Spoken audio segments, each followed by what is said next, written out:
You won't believe what my own daughter told me after I lost everything. After years of sacrifice raising her alone and giving her every piece of myself, I ended up standing on her front porch with nowhere else to go, only to be told I ruined her aesthetic. That was the moment everything changed. And if she thought I'd walk away quietly, then she never really knew the woman who raised her. Subscribe if you believe in second chances, and tell me in the comments where you're watching from. I never imagined I'd end up on my daughter's doorstep with a suitcase in one hand and ashes in the other. The smoke still clung to my clothes, stubborn as regret. My home had burned to the ground the night before. Every photo, every memory, every part of my life reduced to soot and silence. And in the middle of that silence, I found myself standing in front of the woman I'd given everything to, hoping, praying, needing something I hadn't asked for in decades. Her house looked perfect. One of those new builds with a stone facade, a tall black door, and potted plants ranged like a magazine spread. When she opened the door, the porch light framed her in a soft, golden glow. White cardigan, silk blouse, not a single hair out of place. She didn't ask why I was there. Didn't glance at the suitcase, or the soot on my coat, or the ashes in my hand. She didn't even blink. She just looked at me like I was a throw pillow that clashed with her beige living room. And then she said it. "You can't stay here, Mom. You ruined the aesthetic." I don't remember what I said afterward. Maybe I nodded, maybe I mumbled something. But I do remember the sound of the door closing, soft, final. Like a quiet period at the end of a very long, cruel sentence. That sound followed me all night. I ended up at the Oak View Inn off the highway. $28 a night. The place smelled like wet carpet and mildew. But it had a bed and a lamp and a mirror to crack to reflect me properly. Maybe that was a blessing. I sat on the edge of the mattress, staring at the phone in my lap. I wanted to call someone, but I didn't have anyone left to call. I raised Emily alone. Her father left when she was 10, left me with a mortgage, a daughter, and a beat-up Buick that wouldn't start in the rain. I worked days at the diner, nights sewing at the tailor shop just to keep us afloat. I never remarried. Never had the time. And I never wanted to bring another man into my daughter's life unless I knew he'd stay. None ever did. Emily got straight A's, went to college on a scholarship, became a nutritionist, married a plastic surgeon, and moved to Charleston. I watched her climb the ladder of perfection, new car, new house, new friends. I was proud, truly. But with every step she took toward that polished life, it felt like she stepped one further away from me still. I never thought she'd shut the door in my face when I had nowhere else to go. At the motel, I cried quietly so the people next door wouldn't hear. I'm not a crier, not even when I lost my job. Not even when I buried my sister with no family standing beside me. But that night, the tears came until my throat ached. Because for the first time, I realized something terrible. I had become inconvenient. An eyesore. A smudge on the canvas of her curated life. The next morning, I took a long walk. I didn't know where I was headed. But my feet led me to my old neighborhood Oakwood Terrace, where I'd raised Emily in a small 2-bedroom clapboard house with a chain-link fence and a backyard full of dandelions. I hadn't been back in years. That's where I saw Velma. She was on her porch, shelling peas into a metal bowl just like she used to. She squinted at me, then let out a laugh so loud it scattered the birds. "Maggie Walker," she said, hopping up from her rocker like she hadn't aged a day. "You look like you've seen a ghost." I didn't tell her everything. Just that I was staying at the Oak View, that I needed air, that I was figuring things out. Velma didn't buy a word of it. Her eyes were as sharp as ever. "You're not figuring things out, sugar," she said. "You're trying not to fall apart." We sat for hours, talking about old times, about our daughters, about the years that had run off like wild horses. And then, the way she always did, Velma cut straight through my silence with a single sentence. "You still got fight in you, Maggie. You just forgot how to throw a punch." I didn't sleep that night. I lay in that motel bed thinking about everything I'd done for Emily, the years I'd given up for her, the way I put her first every single day of her life. And now I wasn't even good enough to sit on her damn couch. At 4 a.m. I got up and opened the little black notebook I kept in my purse, the one where I wrote down every penny I'd ever saved. The one with all the numbers I never told anyone about: stocks, old CDs, sewing money. I added it all up. I had just enough. Not enough for revenge, but enough for something better. 2 weeks later, I found the house. Big white columns. Wraparound porch. Marsh views. The listing called it a Southern Belle's dream. Emily had once circled a photo of a similar house in a magazine when she was 12 and said, "One day I'm going to live there." I bought it in cash. Then I took a picture of it, fresh white paint, manicured lawn, the red for sale sign still out front. I texted it to her. No caption, just the image. It took less than 5 minutes for her to call. "Mom," her voice was tight. "Why did you send me a picture of that house?" Because I bought it, I said. Silence. It's yours, I added. Or it could be. But I'm thinking of selling it, her voice trembled. Why would you do that? Because, sweetheart, I said, calmer than I'd felt in years. It fits your aesthetic. I hung up before she could answer. And for the first time in years, I smiled. But what I didn't know then, what I couldn't know, was that this wasn't just about a house. This was the beginning of something much bigger, something that could break us. And maybe put us back together someday. But first, there were secrets buried deep. And I was about to discover that Emily wasn't the only one who'd been hiding things all these years. She didn't call again that night. I half expected her to maybe to scream, maybe to cry, maybe to tell me I was being dramatic. But silence settled in like fog in a cemetery, thick, cold, and full of the things people don't say. I stayed another night at the Oakview Inn, though the mattress felt harder now, and the hum of the vending machine outside my door was louder than before. I stared at the ceiling and let the stillness stretch. I wasn't rushing this. For once, I was the one in control. The next morning, I went back to the house, the one I bought. It sat on a hill, proud and wide, with a porch that begged for Sunday morning coffee and gossip. I walked through it room by room. The hardwood floors creaked under my steps like they were remembering their past. The air smelled of lemon polish and something older, deeper, like history waiting to be rewritten. The dining room had a crystal chandelier that caught the morning light and broke it into tiny rainbows on the walls. I imagined Emily at the head of the table, wine in hand, trying to impress her guests. I wondered if she'd ever see it as more than a picture on her phone. And then she showed up. I was in the sunroom sipping cold coffee from a paper cup when I heard tires crunch on the gravel driveway. I didn't move, just waited. After a minute or two, I heard the front door open. She'd used the key I mailed her 2 days ago wrapped in a velvet pouch. Mama, her voice was soft. Unsure, I stayed silent. She found me eventually, her heels clicking across the hardwood like gunshots. She looked like she hadn't slept, eyes puffy, hair frizzed at the edges. Not her usual polished self. You really bought this? She asked, eyes darting around like the place might disappear if she blinked. I nodded. Why? I leaned back in the wicker chair. Because you said I ruined your aesthetic. I figured I'd find one that suited you better. Her face crumpled. Just for a moment, then the wall came back up.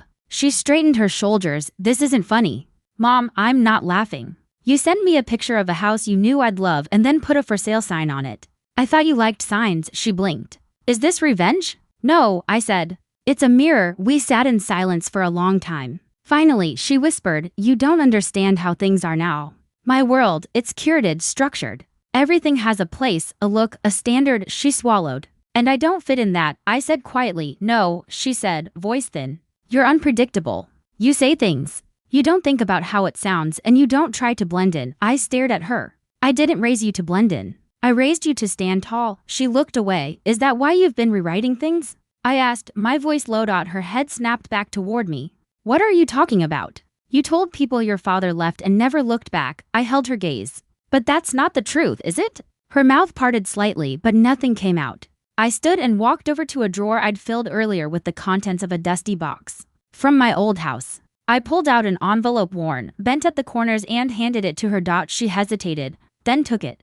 Her fingers trembled as she unfolded the letter. It was from her father, dated 8 years after he left. He'd tried to come back, begged for forgiveness, said he'd found God, found purpose, found the strength to be a better man. Said he'd visited twice but wasn't allowed through the door. Her lips moved silently as she read. Then her knees gave out and she sank onto the couch. I told him to leave, she whispered, more to herself than to me. He called. I answered. He said he wanted to see us. I told him we didn't need him. I was 16. I thought I was protecting you. I sat beside her, heart pounding. I was angry, she said. You worked so hard. He left you with everything. I wanted to punish him, and so you erased him. Tears filled her eyes. I never told you. I didn't think you'd forgive me. I reached for her hand. She flinched, then let me hold it. There's more than one way to ruin a home, Emily, I said quietly. Sometimes it's not fire. Sometimes it's silence. We sat there for a long time. The weight of years pressing down on both of us. I don't deserve this house, she finally said. That's not for me to decide. Her eyes lifted to mine. What if I wanted to earn it? I didn't answer. I looked out the window at the garden, overgrown with wildflowers, life pushing through the cracks. Then we'd have to start again, I said. It won't be easy, she whispered. I don't want easy, she said, voice breaking. I want you back. A part of me softened. But another part, the part that remembered the cold porch light and her perfect cardigan, held firm. Then don't say it, I whispered.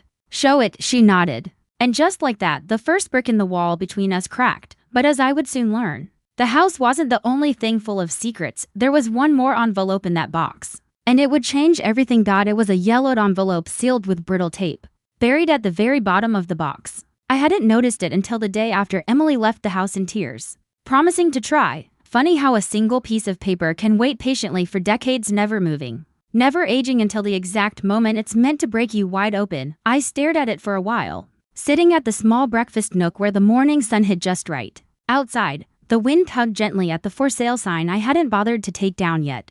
Maybe a part of me wanted it to stay there a little longer, like a challenge, like a dare. When I finally opened the envelope, the handwriting nearly stopped my heart. It was his. Daniel's. I hadn't seen his handwriting in over 30 years, but I'd know it anywhere. Sharp, slanted, hurried, like he was always halfway out the door even when he was sitting still. I could hear his voice in the scratch of every letter. The letter was dated just 4 years ago, not decades, not ancient history, not some relic from back when cassette tapes were still a thing. This was recent. Maggie, if this finds you, it means I finally found the nerve to try again.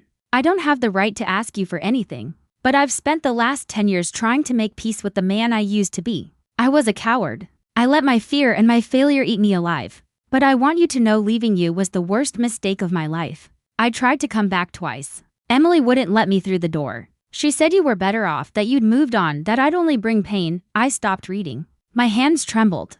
My eyes blurred. I could still see her, 16, sharp-tongued, brittle with pride. She'd always been protective, even as a child. Fiercely loyal to me and furious with the world for making her grow up too soon. But she'd kept this from me. For years, I pressed the letter to my chest and rocked slightly in the chair. There was a pain in me I couldn't name. Not betrayal exactly, more like grief given a second life. When I finished the letter, I learned Daniel had remarried once, briefly. No children. His wife had died of cancer, and afterward he'd moved to Tennessee. Lived simply, worked at a used bookstore. Wrote letters he never sent. The last line undid me. If I don't get to see you again in this life, know that I never stopped loving you. And I never stopped hoping for one more chance. I had to find him. I didn't know why, not exactly. Closure, maybe. Or the need to look him in the eye and decide once and for all if there was anything left between us. Velma was the first to notice something had shifted. You've got that old fire in your eyes again, she said, leaning over the fence between her porch and mine, a cigarette dangling from her fingers. You going somewhere? Tennessee, I said, folding laundry on the porch. Maybe for a few days, maybe longer. She raised an eyebrow. That where the bones are buried? I smiled, barely. No, but maybe it's where I left part of myself. 3 days later, I drove west. I hadn't been on a road trip alone in decades. I kept the windows down and the radio low. Passed through towns with names I couldn't pronounce and diners that served coffee so strong it could wake the dead. By the time I got to the address in the letter, a little one-story home with faded blue shutters, it was dusk. A for rent sign sat out front. My stomach dropped. I knocked anyway. A thin woman in her 40s opened the door. She looked confused when I asked for Daniel Walker. He passed away last spring, she said softly. I'm the landlord now. It was like the ground disappeared beneath me. He died. She nodded. Pancreatic cancer. It was fast. He didn't even make it 3 months after diagnosis. I couldn't breathe. I didn't cry.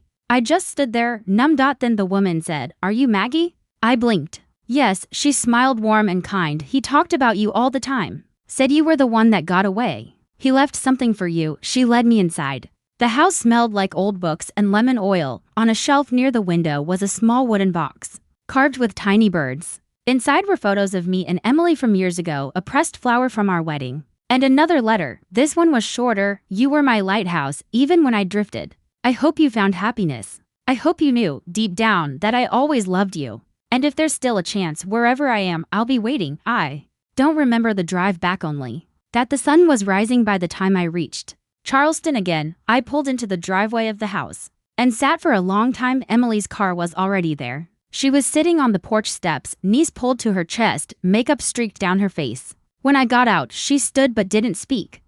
I walked up slowly, the letter from Daniel still in my coat pocket. I didn't hand it to her. Not yet. I know, she said before I could open my mouth. I know about the letter. I know you know. I nodded. Why, Emily? I thought I was protecting you, she whispered. I thought he didn't deserve you. I was wrong. I know that now.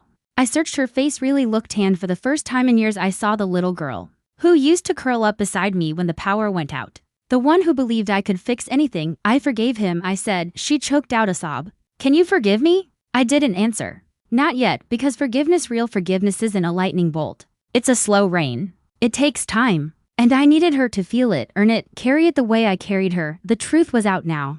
But the story was far from over because redemption isn't given. It's built. And I had an idea of how we could start. It started with paint, not expensive wallpaper. Not marble countertops, just paint. White, soft yellow, lavender in the bedrooms. Warm, welcoming colors. Emily rolled the first coat on the living room wall herself. Hair tied up in a knot, sleeves pushed back. Her designer nails were chipped by the end of the first day, and she didn't even notice. She was trying. I could feel it in the way she moved around the house, not as its new owner, but as someone relearning what it meant to belong somewhere. The mansion, once a symbol of perfection and pretense, began to breathe like a living thing.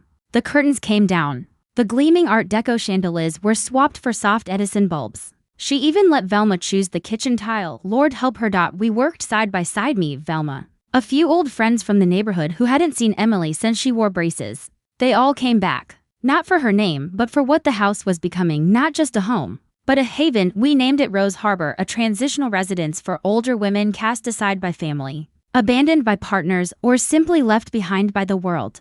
Women like me, like Velma, like so many who had nowhere to go when life decided they were no longer useful. It was Emily's idea. I want to fix what I broke, she told me one night as we painted the porch swing a deep teal. Not just between us. I want to be someone who makes space for women like you.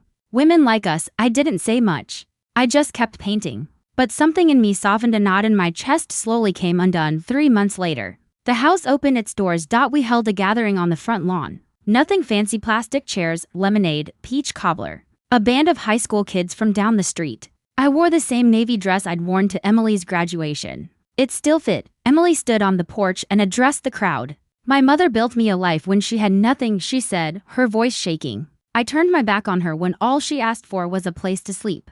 I was cruel. I was selfish. And she didn't repay me with anger. She repaid me with a gift I didn't deserve. But today, I'm asking for something better than forgiveness. I'm asking for a second chance. The crowd was silent. Then a few people clapped, then more. Then everyone. I cried quietly in my chair, dabbing at my eyes with a napkin that smelled like barbecue sauce. Later that evening, after everyone had gone, I sat on the porch steps and watched the stars blink into the sky. Emily brought me a glass of iced tea, sat beside me, and leaned her head on my shoulder like she used to when she was little. You were right, she whispered. A house doesn't make a home. I reached into my pocket and pulled out the deed, folded, worn, signed over to her name months ago. I already gave this to you, I said.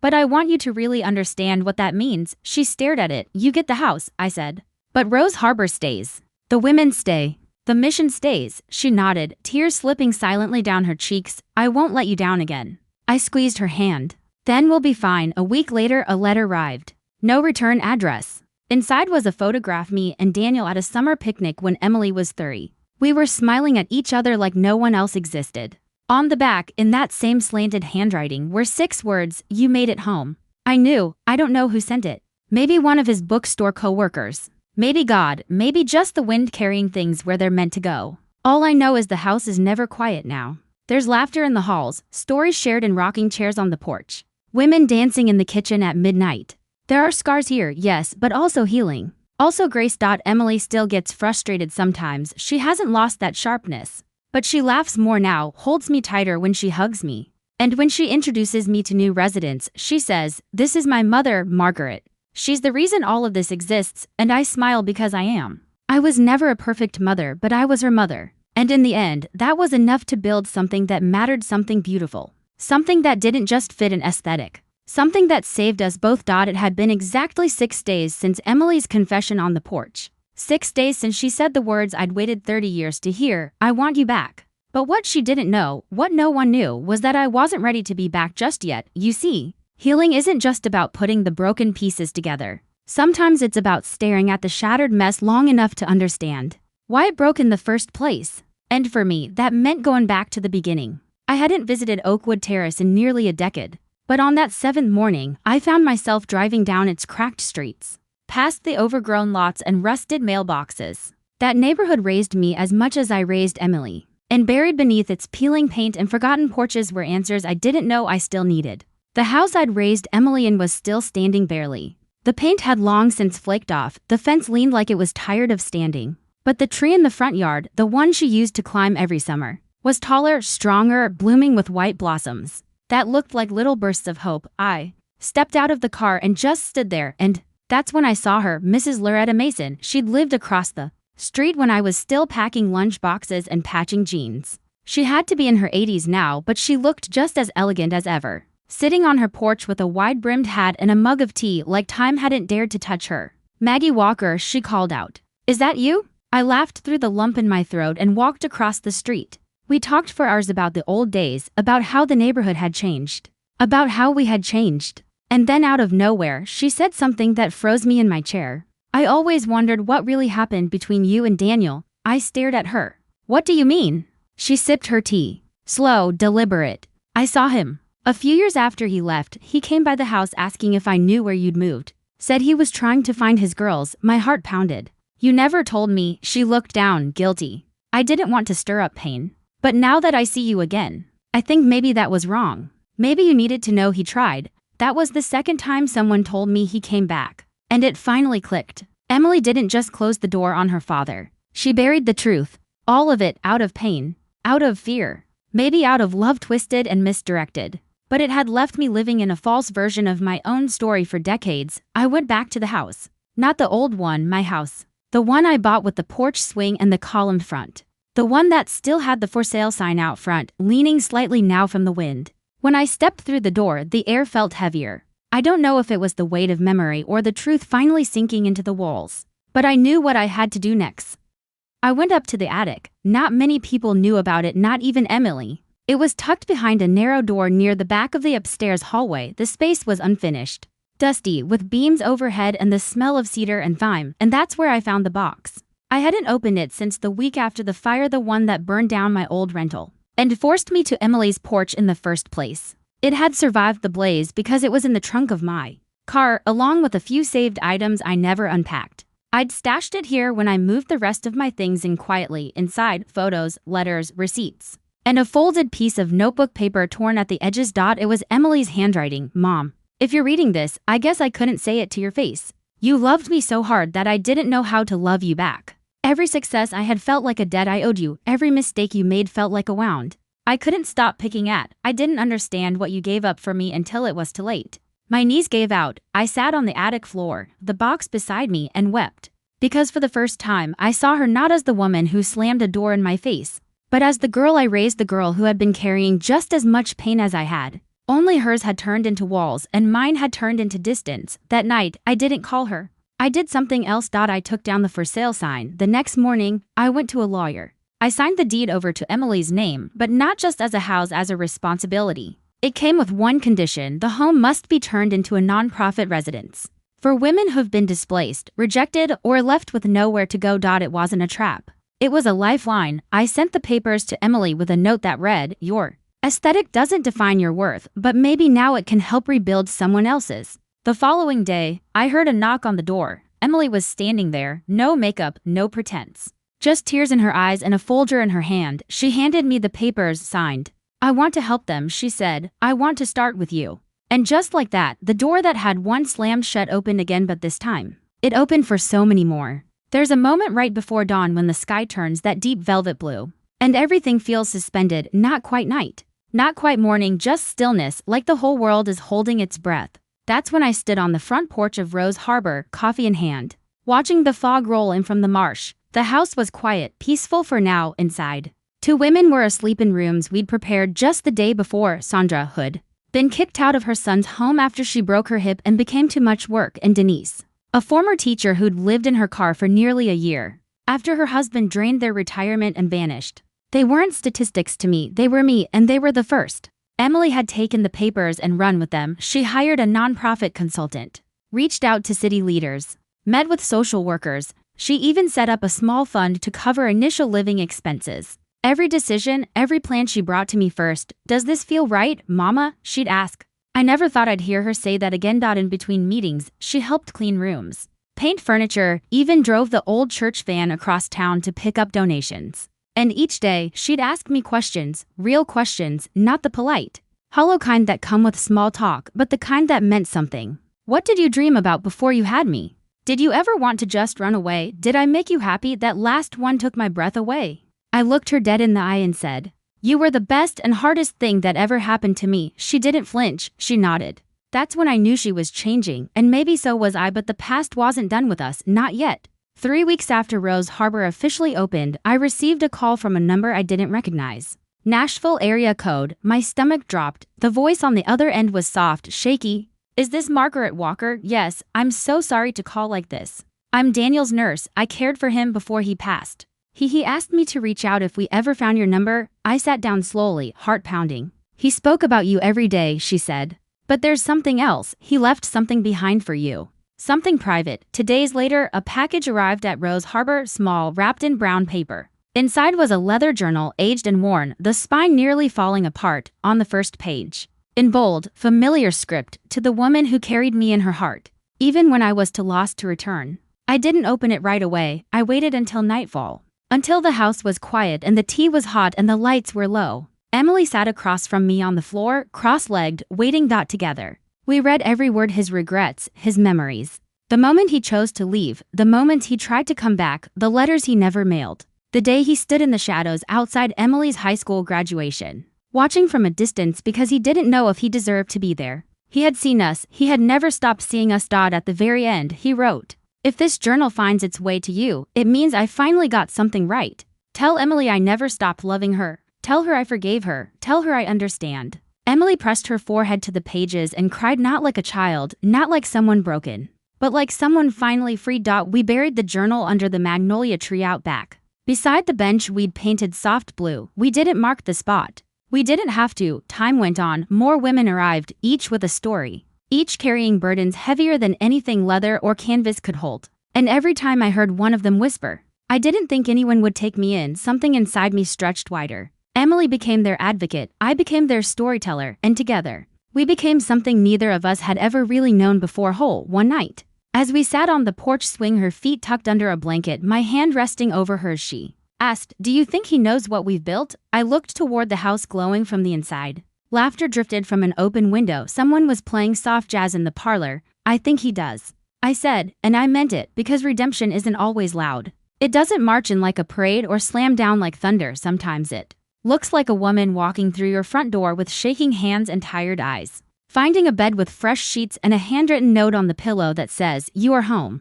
My daughter and I saved each other, not by forgetting, but by choosing to rise from what happened. And I've learned this: the most beautiful things don't match anyone's aesthetic, they just feel like they belong, like love, like truth, like finally coming home after the longest journey of your life. 3 months after Rose Harbor opened, word had spread far beyond Charleston. Local news ran a feature calling it a southern sanctuary for the forgotten. Donations poured in: furniture, books, fresh linens. One man dropped off 5 brand new mattresses with tears in his eyes, whispering, "My mama died alone. I wish she'd had this." But no one understood what truly made Rose Harbor sacred. It wasn't the porch swing or the new garden beds or the hand-sewn curtains Emily insisted on stitching herself. It was the women. Women told they were too loud, too needy, too complicated. Women abandoned by their husbands, their children, or time itself. Women carrying stories like overstuffed suitcases. One of them was Ruth, 82, a former jazz singer. 2 strokes behind her, no family left except a nephew who hadn't called in years. She rolled up to our gate in a wheelchair with one small bag and a bottle of cheap perfume tucked in the side pocket. "I heard you take women like me," she said. "I don't have much, but I can still hum a tune." We took her in that very night. Ruth became our heartbeat. She sang at breakfast, telling wild stories about smoky nightclubs and romances with saxophone players. The other women gathered around her like moths to a flame. She reminded me of something I'd forgotten: joy isn't just surviving, it's singing. Emily adored her. Every Thursday night, she sat with Ruth, brushing her hair, listening to the same stories over and over, never rushing, never interrupting. I'd watch them from the hallway. And sometimes, just sometimes, I saw the daughter I always hoped she'd grow into.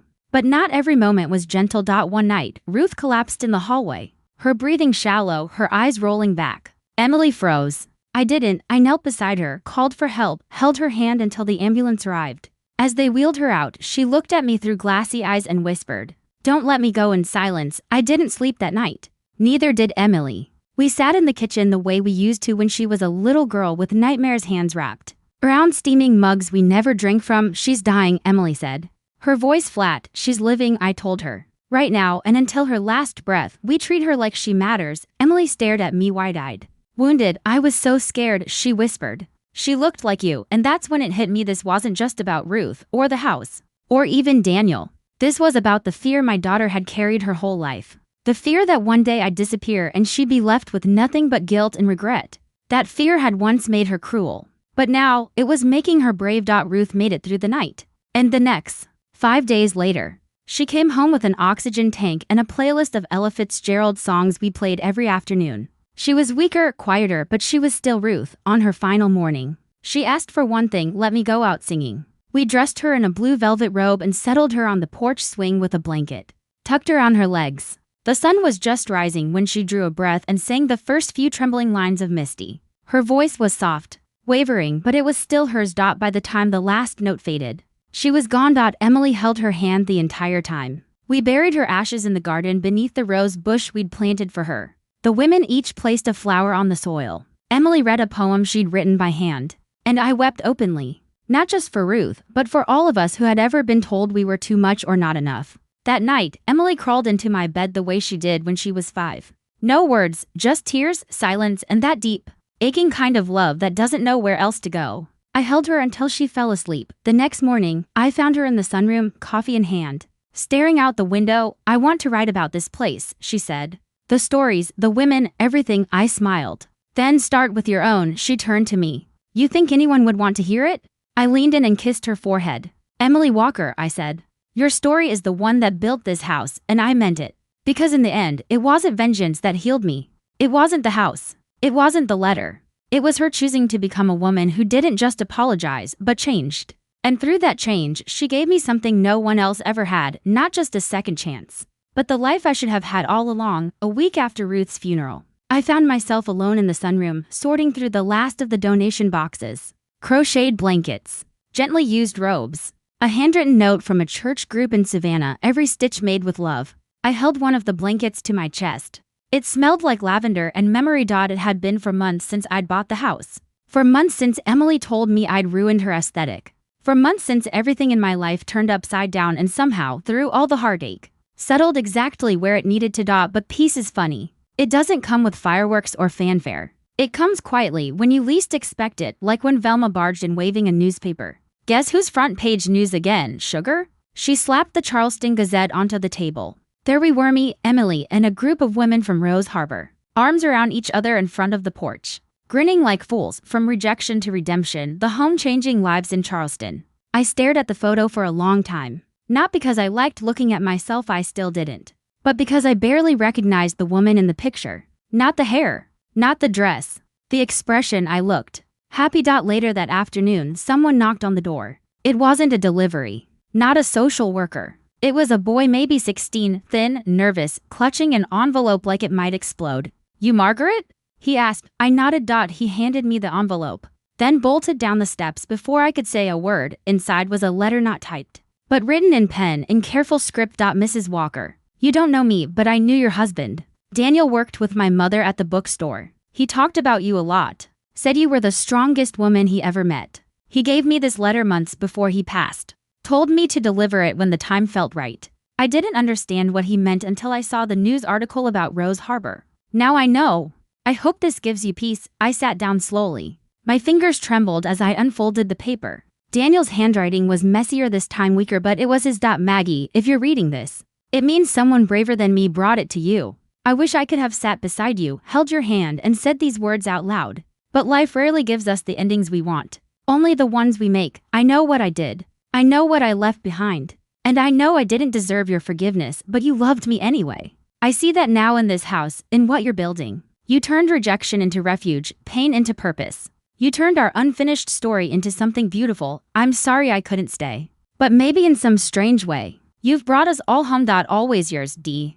I pressed the letter to my chest and cried, not the kind of tears that break you, but the kind that release you. That night, I called Emily outside. The moon was high. The air smelled like gardenia. I handed her the letter. She read it in silence, one hand covering her mouth. When she finished, she leaned her head against my shoulder, just like she had as a little girl. I wish I'd known him better, she whispered. You still can, I said. Through this, through us, we sat there until the stars faded into morning. And that's when I knew we'd made it through. Not by erasing what hurt, not by pretending it never happened, but by carrying it with grace, with grit, and with the unshakable belief that it's never too late to make something good. Out of what's been broken, Rose Harbor still stands. Women still arrive, bags in hand, eyes filled with fear and hope. And every time, I greet them at the door with a smile and say, "Welcome home." Because I've learned the truth, redemption doesn't knock. Sometimes you have to build the house yourself and leave the door open. It was a Wednesday when the last box was unpacked in the library, a room we never thought we'd fill. Now overflowing with donated books, mismatched reading chairs, a grandfather clock ticking a little offbeat, and sunlight pouring through the windows like grace itself. I ran my fingers along the spines, romance novels, self-help, old cookbooks, even a first edition of To Kill a Mockingbird with someone's name scribbled inside. Gloria. I smiled, thinking how stories survive us. Emily came in behind me with a steaming mug of chamomile tea and a folder tucked under her arm. Her face was flushed, glowing in a way that had nothing to do with makeup, and everything to do with meaning. She handed me the folder. Inside were the final approval documents from the state. Rose Harbor, Inc., certified transitional living nonprofit. It's official now, she said, biting her lip to keep it together. We're real. I took the papers and nodded slowly. You were always real, I whispered. You just had to remember. We spent the afternoon hanging photos in the hallway, portraits of the women who'd stayed with us, each framed with their names etched below. Not just to honor them, but to see them as people, as stories, as proof that second chances can grow roots. Velma joined us with a tray of lemon bars and her usual sass. Y'all gonna cry every time someone hangs a picture? She teased. Probably, I said, grinning. Good, she nodded. Means you haven't turned into stone statues just yet. Later that evening, I stood in front of the mirror in my bedroom, not fixing my hair, not adjusting my clothes, just looking. Really looking, and for the first time in decades, I didn't see a woman who had been left, rejected, or forgotten. I saw someone whole. That's when I remembered something from long ago, a list I'd written in the back of my old journal. A list titled "When I Have a Home Again." I dug through my drawers until I found it. The paper was brittle, the ink faded, but the words were still there. A porch swing that creaks, a kitchen full of noise, laughter in the halls, music at night, peace in my bones, a daughter who sees me. I'd checked every box. I folded the list carefully, pressed it between two books on the shelf, and walked back into the hallway. That's when I saw her, Emily, standing by the front door, hands tucked into the pockets of her sweater, watching the evening settle through the glass. When she turned around, tears were in her eyes again, but this time they were soft, grateful. She reached for my hand and held it like it was something sacred. I found something today, she said quietly. She led me to the office and handed me an envelope, a new one, unopened, postmarked from Tennessee. No return address. Inside was a black and white photo. Daniel, me, Emily, no more than 3 on his shoulders. All of us laughing. On the back, scribbled in blocky handwriting, "She turned out just fine." No signature, no explanation. Just one final whisper from the universe, and I smiled, not because it made sense, but because it didn't have to. Life never wraps up in neat little bows. It twists, it unravels, it bends in ways we never see coming. But if we're lucky, if we're brave, it gives us chances to heal what we thought was lost forever. That night, we lit candles in the window. Not for the dead, but for the living. For every woman still on the road, still searching, still hoping. The porch was full of voices, laughter, hands holding hands under warm throws. Someone played guitar softly. The scent of cornbread and cinnamon drifted through the air. And I thought, this is the ending I never knew I wanted. But it's the one I earned. Not through perfection, but through resilience, through truth, through love that refused to give up. Even when it was told it didn't belong. Emily looked at me and said, "Mama, you built this." I shook my head. "We built this," I said. "And that's how you reclaim your story. Not by erasing the pain, but by filling the silence it left behind with voices that say, you still matter. You are not alone. You are home." The fall air was crisp. The morning I found the letter tucked beneath my porch pillow. I almost missed it. I had come out early, before sunrise, wrapped in my old flannel robe, ready to sip coffee and listen to the creak of the porch swing like I did every morning now. But when I leaned back, I felt something crinkle underneath me. A plain envelope. No stamp, no name, just one word on the front, Margaret. I stared at it for a long time. Emily was inside, still asleep. The house was quiet, except for the distant hum of birds waking up and the occasional whistle of a car passing down the hill. The rest of the women were asleep too. A calm had settled over Rose Harbor. One of those rare golden mornings where everything feels suspended in grace. I opened the envelope with steady hands. Inside was a single sheet of paper, typed formal. And then I saw the header, the law office of Franklin and Maynard. At first, my heart sank. I thought maybe there was unfinished business from Daniel. Or worse, some dispute over the house, the nonprofit. A tangle of legal red tape I hadn't seen coming, but no. It wasn't bad news. It was a gift. The letter explained that Daniel's small estate, mostly a pension, a few royalties from a book project, and a modest life insurance policy had named me the primary beneficiary. There was more. He had designated a portion to be transferred directly to Rose Harbor under a special clause for the continuation of the love that was never lost, only misplaced. I pressed my hand to my mouth and wept right there on the porch swing. The letter clutched to my chest. He hadn't forgotten. He'd prepared in his own quiet way. Daniel had come home.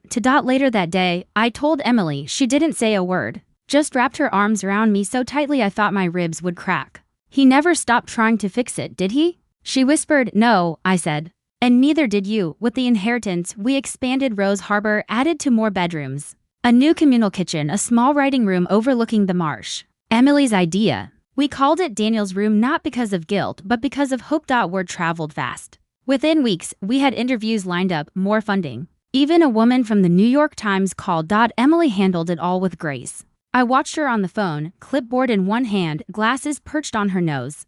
My daughter, no longer a woman trapped in pride and perfection, now led with purpose. One night, we hosted a candlelight dinner. All the women, staff, friends from town, even Velma put on lipstick. As we sat around the table, passing bowls of mashed potatoes and cornbread, someone asked, "What do you call this place, really? A shelter, a home?" I smiled and looked at Emily. This, she said, and the words hung in the air, quiet, heavy, true. Is home. Rose Harbor wasn't just a house. It was the beginning of 100 second chances, mine, Emily's, Ruth's, Daniel's, and maybe yours too. So, if you're reading this, or listening, or sitting in your own quiet, wondering if anyone will ever open the door for you again, I want you to know something. You don't need to be perfect. You don't need to be polished.